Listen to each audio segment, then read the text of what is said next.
В этом году фестиваль Мстислава Ростроповича будет посвящен Галине Вишневской, то есть ее 90-летие со дня рождения, великой русской певицы, моей мамы. Это будет праздноваться ее день рождения в октябре. Я бы хотела сказать, что этому событию Центр оперного пения и фонд Ростроповича посвятит много проектов. Мы уже начали юбилейный год. Центр оперного пения открыл гала-концертом большой оперный фестиваль в Красноярске и представил оперу «Иоланта» на сцене Иркутской филармонии. В планах юбилейного года у нас есть много мероприятий, главными из которых станут гала-концерт в честь Галины Павловны Вишневской на исторической сцене Большого театра 8 ноября при участии, естественно, оркестра Большого театра и главного дирижера Большого театра Тугана Сохева. И 11 декабря концерт в Большом зале Московской консерватории. Теперь фестиваль открывается по традиции 27 марта, в день рождения папы, в Большом зале консерватории. В программе фестиваля в этом году у нас будет 5 музыкальных вечеров.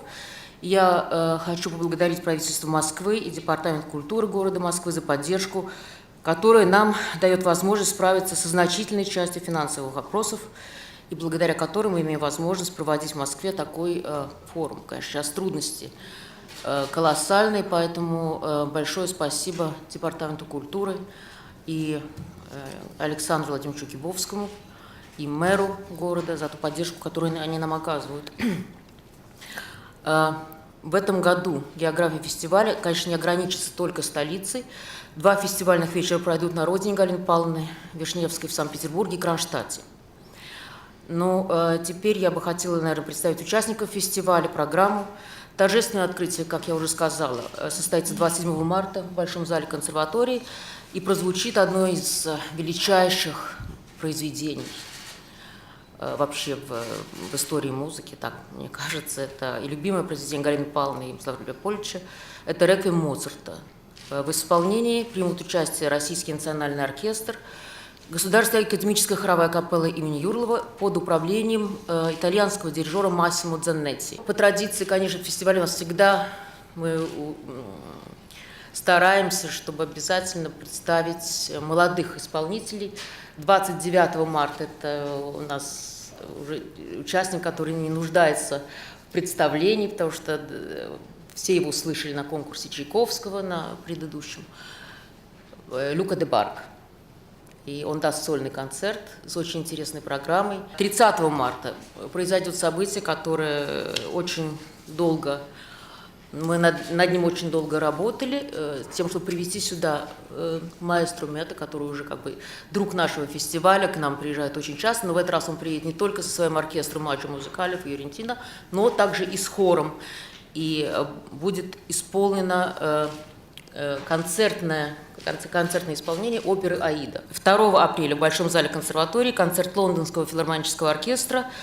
За дирижерским пультом выступит главный дирижер коллектива Владимир Юровский, которого особо представлять не нужно, потому что он всем хорошо известен. Следующие 2 фестивальных дня пройдут на родине Галины Павловны Вишневской в Кронштадте, в Санкт-Петербурге. То есть опять эстафета фестиваля перейдет к молодым музыкантам, на этот раз к солистам Центра оперного пения.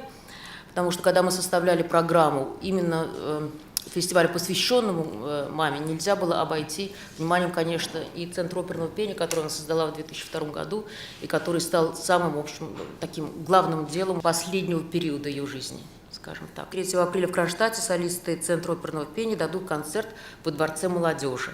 А 4 мы представим оперу «Паяцца» Центра оперного пения в Эрмитажном зале. 5 апреля в Большом зале консерватории у нас состоится торжественное закрытие фестиваля, и выступит филармонический оркестр «Радио Франц» под управлением Мёнгун Чунг. Будет исполнен тройной концерт Бетховена, где Чунг впервые с 1974 года, когда он получил 2-ю премию на конкурсе Чайковского, выступит как пианист. Солистами будут выступать концертмейстер секции виолончели Эрик Лювьенуа и концертмейстер скрипичной секции Светин Русов.